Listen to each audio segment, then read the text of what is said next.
Fortune favors the bold, which is why billionaire Eric Sprott and legendary investor Rick Rule are taking advantage of the lowest valuations in the mining sector in over 3 decades by accumulating millions of shares of this tiny new stock led by Keith Neumeyer, a mining entrepreneur who has already built 2 separate billion-dollar companies. This new venture, starting with 18 assets on day 1, including gold, silver, copper, and zinc projects, has already identified 60 additional quality assets in distressed companies that management will work to acquire. To learn more about this incredible opportunity, visit futuremoneytrends.com/fortune. Well, hello everyone, and welcome into crushthestreet.com. My name is Kenneth Amaduri, and I got a special guest with me today. He's Bill Murphy with GATA, otherwise known as the Gold Antitrust Action Committee. And GATA is just at the helm of exposing the manipulation that's going on with the cartel, the banks, and precious metals, what's going on with the price action. And I'm just excited to talk with him today. Bill, thanks for joining me. Great to be here, Kenneth. Well, I wanted to just kind of get in by talking about a Bloomberg News story with the Department of Justice actually coming out and investigating banks and the manipulation that is going on in the gold and silver market. So I kind of wanted just to get your take on this and the significance of this for the world. Well, based on the market action today with the NASDAQ going to all-time highs, Russell 2000, people could care less. It seems like the more that these big banks rig the markets, the higher the prices go. They pay their fines, they manipulate the markets, and they do it again the next year, and they make even more money. I think J.P. Morgan alone has paid, in the last year, has paid $30 billion in fines, and their stock is going ballistic. You know, it's really sad. I don't mean to be flip about it, because it's going to lead to a really chaotic situation, I think, down the road. And the irony is, with all these markets, and they're paying all these fines, and real estate mortgages, the oil market, the interest rate market in London, the currency markets. And now, yeah, they're talking about investigating the gold and silver markets, but they're not really. They're just like going around the edges. The only market that the government, in this case the CFTC, has found these banks not to be guilty of is the silver market, in which the CFTC did a 5-year investigation and couldn't find a thing. And it's really terrible. And the reason is, in my opinion, because the U.S. government is behind it with the Bank for International Settlements and other central banks, and we have our Fed and the Treasury. And these banks have a free rein to rig the gold and silver markets. And that's why they have gone down for the past 4 years, while every other asset in the world has gone up. It is ludicrous. So do you think it's fair to say that this is just a cover-up story, the Department of Justice coming out and investigating the bank's collusion and their involvement with manipulating the precious metals market? Do you think it's just more of like a way for them to address this issue and appease the individuals and the entities such as GATA and those in the alternative media and anyone else who might be questioning what is going on in the precious metals market? Do you think this is just their way to address this topic and then kind of move on without anything really changing? And I guess, do you think that the banks will truly be busted? Well, I think so, because, you know, none of these, well, people get put in jail for all kinds of fraud action. Not one of these bankers is facing criminal proceedings. Not one out of all these scandals. And so when it comes to gold and silver, as I mentioned, I think the U.S. government is involved in it.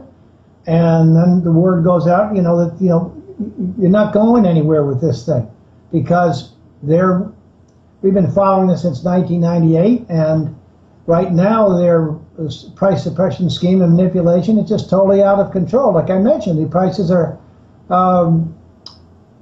so artificially low, it's ridiculous, and yet they stay on it, and they're able to use various derivative operations to keep the prices down, and it's working. and it's got people disgusted about being in the gold and silver markets with these other assets making highs, and they've done it on purpose. And until the physical market blows up, which we think it will, so it's not a hopeless cause here, because I think once they blow up the gold and silver markets, the prices will go bonkers. Right. Well, do you think if enough people wake up to it, something could change? Or is it just something that the powers that be control, and us little guys don't necessarily have much say in what is going on, other than the fact that we can just keep educating more and more people? But I guess my question is, if enough people find out about this, is that enough to bust the cartel? Oh, it's enough if the big money goes after the physical market, yes. But we've been collecting evidence since 1999. My colleague Chris Powell has done a great job, and we've sent it to the press all the time. They just refuse to report on it. Many of them are forbidden to even mention GATA. It's probably going to be one of the greatest scandals in all financial scandals in all of American history when this thing finally blows up. But it'll be the physical market that will do it.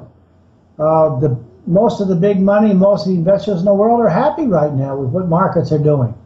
I think it's all contrived in the sense of how they're holding these markets together, and when it falls apart, it's going to be something else. But until it happens, the average investor could care less. Of course, when it happens, they're all going to say, how could this have happened? And they'll be extremely upset about it. But it will take the markets to change for that to happen. It won't be the press, because they don't want to talk about this stuff. Back in 2008, I'm reminded of just how I felt at that time. I remember my partner actually made some substantial calls predicting that the stock market would crash a certain amount, and in a time frame that was very specific. And I was really thinking that when this whole depression and recession plays out, people would be, their eyes would be open as to the failures of big government and what it does to an economy, and overreaching taxes and all of these things that are a result of a big government and a Federal Reserve and an expansionary policy. And I was hoping we would learn something from this. But what had happened was the mainstream media shifted everything, and they actually backfired it on capitalism. They said the free market and capitalism caused this big problem. Deregulation and all of these things that caused this big, massive bubble. And they shifted and they twisted the story on everybody, and nothing was learned from 2008. And I'm kind of wondering, with the precious metals sector, the manipulation, even if banks do somewhat get caught or get a slap on the wrist, if they'll just take this story and hijack it and repackage it in such a way where it deflects the truth and nothing gets solved from this issue, and we continue to go forward without any real change. I'm wondering if you think the banks will actually get caught in this sort of fashion. Probably not. They'll whitewash the whole thing and come up with some other reason why it has occurred. But I think once the physical markets explode and they seize up and the gold and silver prices go nuts, and if the other markets are falling apart or there's chaos at the same time, they're going to have a hard time with that. And as I mentioned, it's when the average person gets upset, whether he loses a lot of his money or there's all sorts of chaos and his life changes, people are going to want answers. So I think down the road this story will come to light, even if they try to, as I said, whitewash it. But that's the only time when I think it's ever going to make it to the mainstream press, because, as I mentioned, they won't allow it to even be discussed. Now, we know that. The Bloomberg report said she can't mention GATA.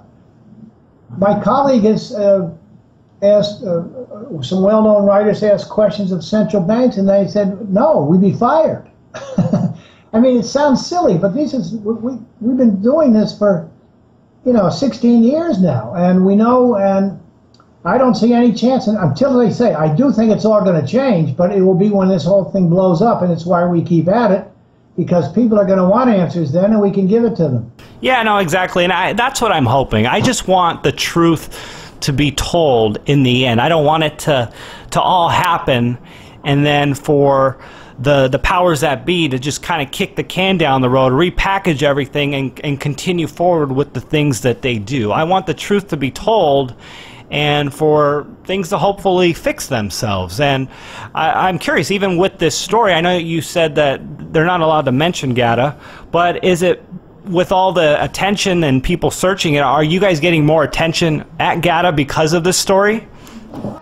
No, I mean, honestly, it's been a very tough time because the sector, the investors in the sector have been beat up. I mean, the XAU is back to where it was when I started, when gold was at 265. I mean, the smaller companies, the exploration, some of the smaller juniors, they're not going to be around much longer if we stay down like this. There's money around for some of the big guys, but not some of the little guys. And there are some of the shares have taken off and done well, but basically the investor psyche is not good, and people don't have the money to throw our way like they used to. And the problem is, they say, Bill, we know how right you guys are. Then that's the problem. You're right. And they realize how these things are suppressed, and the smart ones are staying with it because they know what's coming down the road, and we urge them to stay with their gold and silver positions, because when it goes, it's just going to explode. But it's a very tough time. What do you see as the catalyst for what will be the surge for precious metals to go up? Is it physical supply demand? Is it something in the manipulation where something's got to give? Is it a dollar crisis? Obviously, a lot of these things go hand in hand and they're interrelated, but I'm wondering, what is it that you think is likely to happen and the way it might play out? It'll probably be something, Ken, that we've never even thought of, and come out of nowhere, probably in the derivatives arena. Eventually, it will go back, though, to the physical market, because as long as they can move the prices around using the derivatives market, futures and other things, and play games, it won't matter. But when people realize that things are so bad for whatever reason, as you're talking about, then they're going to all want to go buy gold and silver, not just the United States, but all over the world. And when that happens, the bad guys, as I call them, the gold cartel, they won't be able to stop it. And then you'll have counterparty risk failures, defaults. It will be a real scene as the gold scam is exposed, and people will go to get their gold and they'll find out it's not there, and it'll feed on itself, and then that'll be the end game. Well, Bill, I do want to thank you for coming on today, and also thank you for all the work that you and Chris have done throughout the years to expose the scams and expose the manipulation. And it's becoming a bigger deal, and more people are knowing about this. And I really got to think that it's because of your efforts, and yours and Chris's efforts, being on the front lines, spreading the word and educating people about what is going on and the manipulation that is going on behind precious metals, and keeping the price suppressed and artificially sustaining the dollar. So thanks so much for taking the time to come on the show with me today, and thanks for all the effort and the work you do. If people do want to get more information on you and your organizations, I know you have more than one, where would they go, and what are they likely to find? Well, thanks, Kenneth. There's two places. www.gata.org. My colleague Chris Powell puts out some free stuff. He does a great job. He's the Secretary Treasurer. And they can go to www.lametropolecafe.com and sign up for a 2-week free trial to see what I put out every day and see if that's of interest. Thanks so much for taking the time with me. All right, Kenneth. Have a good one.